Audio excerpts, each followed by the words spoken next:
How's the weather? How's the weather today? It's drizzling at the moment. Huh? It's drizzling Drizzling to dây thế gì? Sung vân cái chim ta.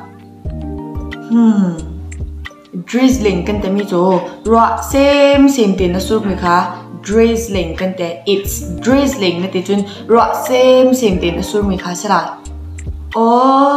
Asi chun ra mai ta mi ta. It's speeding ra mai ta mi cho it's speeding kan te cho ma no.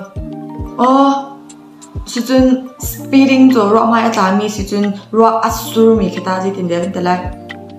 Okay, normal tin ro asur mi khutumo it's raining na ti kho na bel tin khan ro ati kha atti da was ya khan chon it's raining a khan hard hard ta mi ti khan na bit supply it's raining hard asalai na thai wedding to it's raining hard ta mi kha it's pouring ta jong an au kho anga kha ma cha khan ro atte pa kau ta chim na du sia khan chon it's pouring or it's raining hard pakhat khat kan nang lai khamo yes thai tok chang la chun ro atte kho chung an attack mi po ke ma po ke it's lashing ne te lai it's lashing ne te lai khamo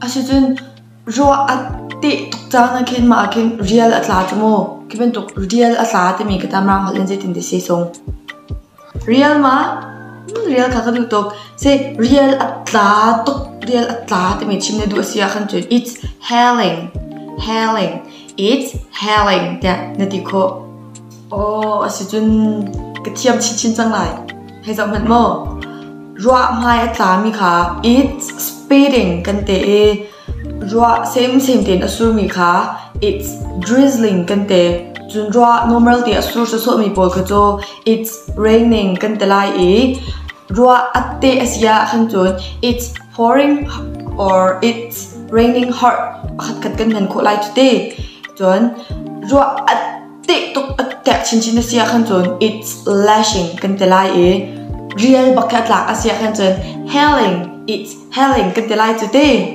yes thiam tok chang chun ka du katin lai bye ai so chun ni thong jong kha va ken pa because it will be pouring.